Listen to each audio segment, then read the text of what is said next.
そしてこの世界を守りたい。世界を守るには俺は若すぎる、浅すぎる。みんなの力を貸してくれ。 Vous voyez ce truc là que Gaara a réussi à faire, pas n'importe qui n'aurait pu le faire en vrai, hein. Parce que ça prend un charisme et une certaine aura que Gaara avait à ce moment-là précis pour pouvoir rameuter tous ces mecs-là qui étaient sur le point de s'entretuer, hein. Et même pas 2010, ils étaient sur le point de se trancher la gorge chacun.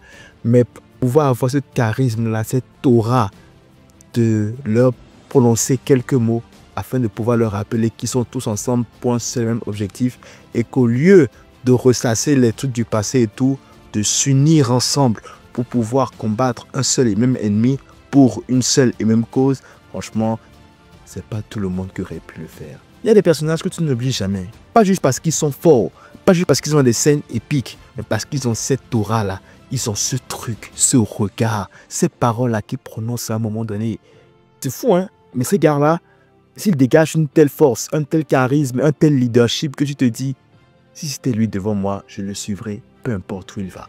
Ce sont des leaders, des figures, ceux qui te donnent envie de te lever, de te battre, de croire en quelque chose de plus grand. Aujourd'hui, je te parle de ces personnages qui m'ont marqué au fer rouge, ceux dont le charisme dépasse même l'écran en fait. Ceux que même dans la vraie vie, j'écouterai sans poser de questions. Voici les personnages animés que je suivrai jusqu'à la mort. Si tu aimes la vidéo, n'hésite pas à liker et laisser un commentaire. Ça me fera super plaisir. Si tu n'es pas abonné, abonne-toi, ça me fera super plaisir. Si tu es prêt, je suis prêt. C'est parti pour la vidéo. Kamina, crois en toi. Et si tu ne crois pas en toi, crois en moi qui crois en toi. Ça peut paraître stupide. N'importe qui le dirait, ce sera en mode qu'est-ce que toi tu racontes, t'es débile ou quoi? Mais non, quand lui, Kamina, lui le dit, ça prend tout un autre sens. Parce que déjà, le personnage de Kamina est un personnage badass. Mais qu'est-ce qui fait l'aura de ce Kamina-là en fait? En tout temps, ce mec a une confiance incroyable en lui. Peu importe la situation, il est capable de tout donner pour que ça, le vent tourne en sa faveur. Pour lui, en fait, il n'est pas question d'échouer. L'échec n'est pas une option. Et malheureusement, j'ai envie de te dire, malheureusement, c'est ce qui l'aura un peu coûté à un moment donné dans la série. Mais du coup, cet excès de confiance-là fait de lui un personnage qui dégage une aura qui fait que peu importe ce qu'il te dit, tu reprends en même temps confiance en toi. Et je sais que c'est bizarre à dire, mais c'est le genre de personnage qui est capable de te souffler en fait la confiance en toi. Si toi tu manques de confiance, juste reste auprès de lui et tu comprendras en fait que c'est un gars qui peut te transmettre cette confiance-là dont tu as besoin pour pouvoir réaliser de grandes choses. Et tu m'étonnes parce qu'à un moment donné, c'est sur lui que Simon en fait se reposait. Et malheureusement, quand le drame est arrivé, on a vu en même temps la différence. Hein. Simon avait complètement perdu pied au niveau du moral. Tout ça, en fait, pour montrer que Kamina était plus qu'un grand frère. C'était littéralement un pilier pour Simon en matière de confiance et d'estime de soi. Peu importe qui tu es, si tu es à côté de Kamina, en fait, te dira que tu es capable de déplacer toutes sortes de montagnes. Et c'est à ce point le charisme de Kamina, en fait, était, j'ai envie de dire, contagieux. Dans le même registre, on a Takamura Mamoru de Hajime no Ippo. Peu importe ce qui arrive, peu importe la situation dans laquelle il est, il réussit toujours à s'en sortir. C'est vrai, il est talentueux, il semble très talentueux comme boxeur, mais c'est parce que derrière, il a trimé. Oui, il avait le talent naturel de base, mais il a travaillé dur. Son éthique de travail est contagieuse et les membres du club de boxe voient l'éthique de travail de Takamura. Ce qui fait que ça en devient totalement inspirant pour les autres mecs du club de boxe. Et du coup, ça fait que ces mecs-là ont une confiance aveugle en Takamura.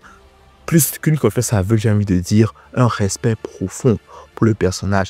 Et ça qui fait en fait son aura là, c'est le respect que lui témoigne, malgré que ce soit parfois un gros salaud, on s'entend, c'est le respect que lui témoignent les mecs du club de boxe parce qu'ils savent non seulement qu'il est très bon, mais que c'est un gars qui travaille 2 fois plus que tout le monde. Et que peu importe ce qui se passe, tant que Takamura est avec eux, ils sont sûrs de s'en sortir tout le temps. Erwin Smith, l'attaque de Titan. On ne le présente plus, hein. Bien sûr, il est très célèbre pour son discours avant la chasse suicidaire sur le titan bestial. A raison, hein, je pense que c'est l'un des meilleurs moments de Erwin Smith. Mais moi, j'ai envie de retourner un peu en fait en arrière. Parce que l'aura de Erwin Smith, c'est pas de maintenant en fait. Déjà de sa présentation, le présente comme le commandant du bataillon d'exploration, le statut qu'il a lui donne une certaine aura déjà. Mais il y a des actions qui se sont passées qui ont fait que, ce mec-là, en fait, c'est pas n'importe qui, hein. Premièrement, quand il se fait bouffer le bras par un titan et que, au lieu de gueuler, au lieu de souffrir, il leur dit « Allez, continuez la mission » pendant qu'il se fait tirer par le titan, il leur dit « Allez, continuez la mission » allez chercher Hélène. Ne vous occupez pas de moi. C'était juste malade. C'est juste incroyable. Et il a réussi à s'en sortir. Malgré ça. Deuxième moment d'aura. Quand il est sur le mur à Shiganshina et que le titan cuirassé est à 2 mètres de lui. Il ne vacille même pas un peu. Il regarde le titan de côté en mode, vas-y, qu'est-ce que tu vas faire? Si ça, c'est pas incroyable. Tu m'étonnes qu'après avoir été témoin de ces 2 événements-là, quand il met les gars là, il leur dit, écoutez les gars, on va mourir. Mais on va faire une charge suicidaire pour pouvoir aider Levi à s'en sortir. Il y a très peu de chances que ça marche, mais en tout cas, c'est sûr qu'on va mourir. Mais au moins, on assure une chance de survie à l'humanité. Quand il leur sort le discours comme ça et qu'il leur dit de penser aux camarades qui sont déjà morts et que eux aussi vont entrer dans l'histoire, tu m'étonnes que ces gars l'ont suivi. Tu m'étonnes que ces gars-là se soient lancés la charge avec lui. Même moi, je pense, je suis sûr que j'aurais eu peur. Hein. J'aurais fiché dans mon froc quand il me dirait des choses comme ça, mais je l'aurais suivi quand même. Je l'aurais suivi. Parce qu'en plus encore, il n'est pas un dictateur, il a laissé le choix. Et ils l'ont tout suivi. C'est encore le dernier moment d'aura. L'ultime moment d'aura, c'est quand il refuse la seringue. En mode, j'ai déjà fait ma part. Maintenant, c'est à la nouvelle génération de gérer. Incroyable, mais Erwin Smith restera pour toujours un des meilleurs leaders incontestés du monde de la Japanimation. Et en plus, l'un des mecs qui a eu vraiment le plus d'aura dans sa série. On n'en parle pas assez, mais Erwin Smith, c'est un leader incroyable. Yami Sukehiro, Black Clover. Alors lui, il est un peu spécial en matière d'aura parce que Yami, c'est le gars, en fait, c'est plus un gars qui s'en fout de tout, qui relativise la vie et tout. Le pote tranquille, quoi, tu vois. Le pote avec qui, genre, t'auras envie de hang out et tout. Mais ce qui fait la particularité de Yami, en fait, il a réussi à monter le Black Bull. Et le Black Bull, laissez-moi vous dire que le Black Bull, en fait, dans Black Clover, c'est la guilde des rejets de la société. Soit ils ont des problèmes sociaux, soit ils ont été marginalisés dès leur enfance, mais le fait que lui, Yami, ait réussi à les rassembler tous sous une seule bannière et que tout cela arrive à cohabiter ensemble et à faire de cette guilde l'une des plus fortes guildes du royaume de Clover, franchement, c'est incroyable. Et tu sais que le gars, c'est un bon délire, c'est un bon vivre. Pourquoi tu n'aurais pas envie de suivre ce mec-là? Genre, le mec, il est vraiment sympa. Puis, autour de lui, vous êtes des mecs qui, de base, n'avaient rien à foutre avec le monde. Mais une fois ensemble, vous vous considérez comme une famille. Chapeau à Yami pour avoir réussi à faire ça. Iruma Yoichi, là, on rentre dans les animés de sport. Oui, c'est vrai, Iruma, dans HG21, c'est le démon et tout. Puis c'est vrai qu'il fait quand même beaucoup de coups de pression et tout. On va pas se mentir. Ok, d'accord. Mais est-ce qu'on en parle en fait de au-delà du démon qui est Iruma Yoichi? En fait, c'est un leader. Il parle pas beaucoup, mais il arrive quand même à te faire comprendre ce qu'il veut que tu comprennes. Et si jamais il faut qu'il soit plus présent pour toi, il le fera à sa manière. On en parle de son génie. Un mec en fait qui non seulement a l'intelligence pour pouvoir vous tirer de situations inespérées quand vous êtes en plein match, mais aussi le mec là en fait qui ne tombe pas, qui ne s'ébranle pas mentalement. Il y a tellement de moments où tu te dis en temps normal c'est bon, c'est fini, il n'y a plus d'espoir et tout, mais Iruma est toujours là à te sortir des trucs de balade, à te sortir des trucs incroyables pour pouvoir vous en sortir en fait. Et c'est toujours lui qui arrive à motiver les troupes.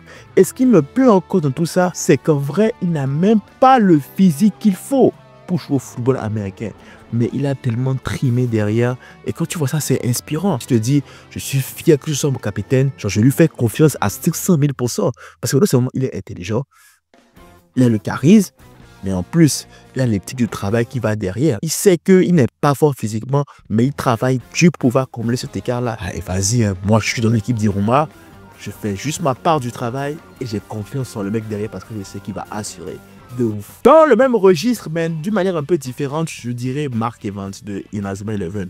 Si bien sûr Iruma est l'un des meilleurs, si ce n'est le meilleur capitaine de l'histoire des animés de sport, on est plein à ceux qui diraient que c'est Akashi. Mais bon, ça c'est je garde ce débat là pour une autre fois parce que pour moi Akashi, c'est pas vraiment un très bon capitaine de manga de sport. Et bien, il y a Mark Evans qui sera fortement à la deuxième position. Alors, au début de Inazuma Eleven, tu te dis, mais celui-là, il raconte n'importe quoi. Il est juste là pour jouer au foot et tout. Puis lui, peu importe ce qui se passe et tout. Voilà quoi. Pour pratiquer le foot, en fait, tu te dis, ce mec-là, c'est le genre de mec énervant qui, oui, vous vous faites éclater, mais il vous dit, oh, c'est pas grave, on est là pour jouer au foot, pour s'amuser. Ne vous inquiétez pas, le foot, c'est amusant. On lâche pas et tout. Quand tu te fais battre, genre 40-0, c'est souvent comme discours. Mais au fur et à mesure, en fait, tu te rends compte de qui il est. Lui aussi, Mark, c'est quelqu'un qui travaille dur. C'est quelqu'un qui se donne à 200% pour l'équipe.